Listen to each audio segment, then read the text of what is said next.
As you can see, it's water all over the engine bay, if you can't see it, but yep.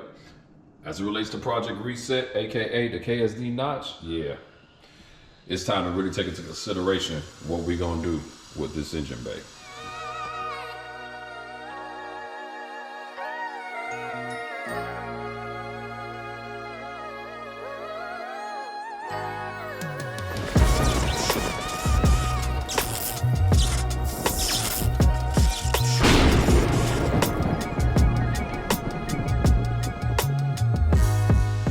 All right, so what's happening, everybody? It's your boy Ken Sean with the world famous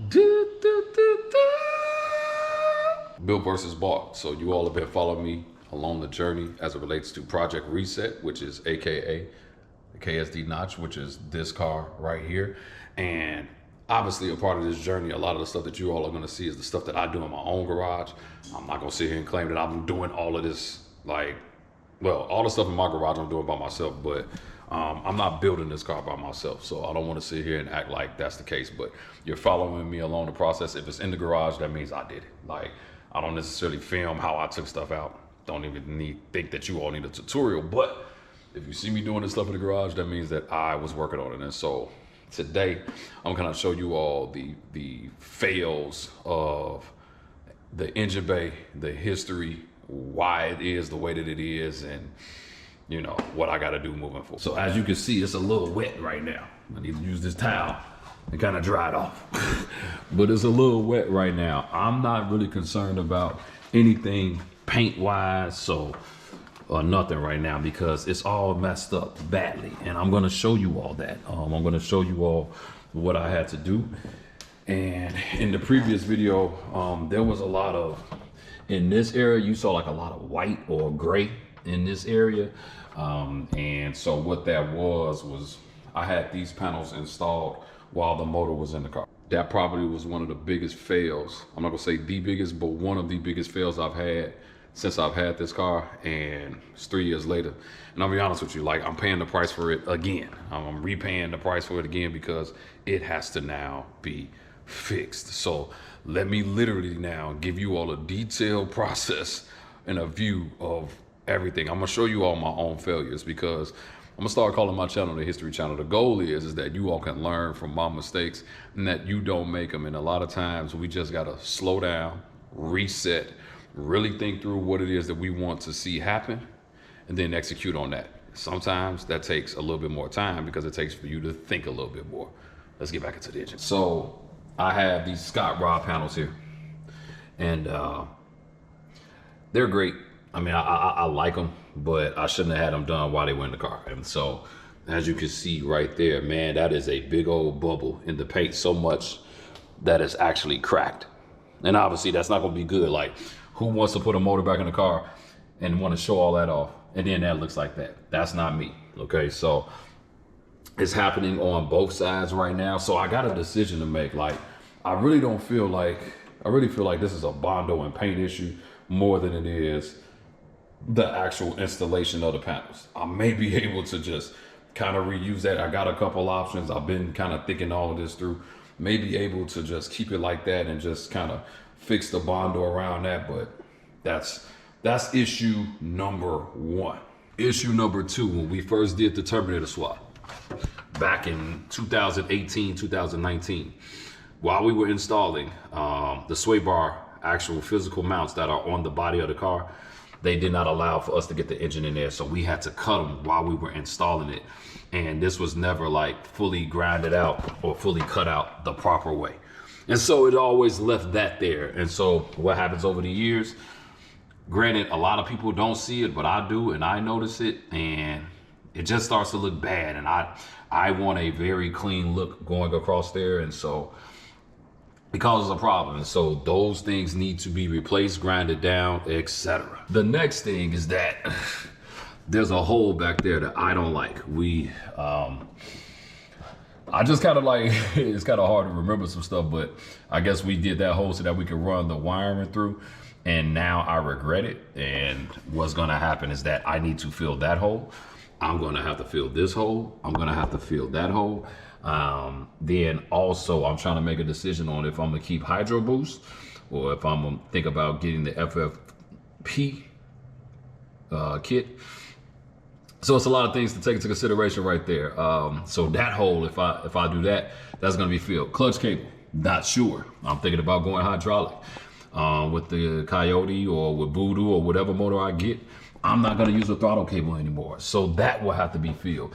There are several screw holes along the firewall that I want to be filled as well. And so it's a lot of things to take into consideration as it relates to this. So that's where we are right now with that.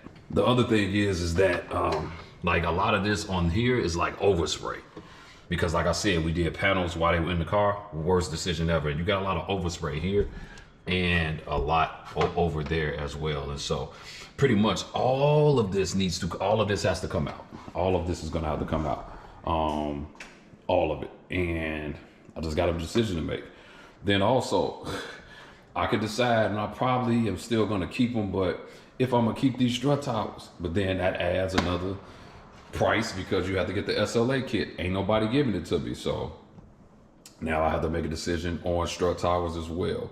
And then bottom line is just like I said, we just want everything to look smooth, be smooth, so that obviously when you open up the hood of the car, this is for me personally, like the aesthetics match the engine that are in here. Like that is just how I roll. And so everybody has their own way, their own dreams of how they want their stuff to look. I don't do this for everybody else, but I do take into consideration that, hey man, like, I don't know if it's gonna happen in 2026, but you know, I take this car around everywhere. Like this car goes everywhere and put it on a trailer and we take it all over the country to show it, you know, because that's part of what I enjoy as it relates to this car. So I enjoy dyno pulls. I enjoy driving it. I enjoy trailering it to faraway events because anywhere local, I'm gonna drive it. But that is what I like. I like going to car shows.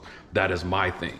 You know, some of you all are like, you love the track. That's cool for you. This car ain't a track car for me. I'm not about to put slicks on it and see what I can run in a quarter mile. Like, it's not that.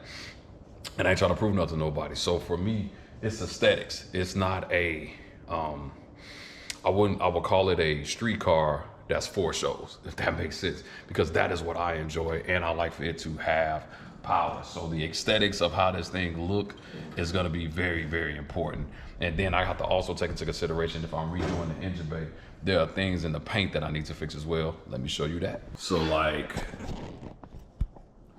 right there, I got a nick. And right there, I got a nick because every time you close the hood, it touches this. I'm getting rid of that. But I got that right there. Then right here, you all can't necessarily see it because I did put some touch-up paint on it, but that paint is cracked right there. On the bumper, I got a spider crack. Like, gotta make a decision on that. And it's kind of like, man, if we're gonna do the bay, I'm not trying to paint this whole car, man, because the rest of the paint on the car is fine. It's just hard to match the paint when you've had a few different people do it. So bottom line, what's the moral of the story? Look, all the stuff that I'm gonna be showing you all is not necessarily fun stuff. It's not necessarily action stuff, but I'm just trying to take you all along this journey with me so that, hey, you can see the full documentation. Because when I originally did this car, I started on somebody else's channel, and now I'm showing you all every step that I take. Sound like Bobby Brown. But I'm showing you all every step because I want you all to see everything that I have to do in order to get to where I need to get to. And in the next video, you're gonna see how I took out everything, but I do have a little bit more stuff out of the engine bay, so I kind of made two videos at the same time. But yeah, bottom line is that, yeah, we got to get all of this cleaned up, and I just got some final decisions to make as it relates to all of this. So not too thrilled about this and the next steps, but in order for me to even do it, I got to get that AC kit in, and then we can do the rest of this bay. So bottom line is that I'm gonna get all this cleaned out, get that and all this out, and then kind of go from there. So bottom line, if you ever got to do your engine bay, or you ever got to do paint or whatever, man, know what you want in the beginning, make that decision and make it right. Do not mess up. Like, just take your time, and I promise you it'll all come together. Learn from my mistakes, you know. Trying to help you all with being a little bit more wise by learning from me. And even if that comes with, you know, controversy as it relates to people talking about me, that's fine. I don't have no problem with helping somebody out because I had to learn the hard way. So that's the moral of the story. We're gonna get the bay together and then go from there. But motor reveal is coming. So for you loyal subscribers, the motor reveal is coming. You wanna know why? Because I actually got it.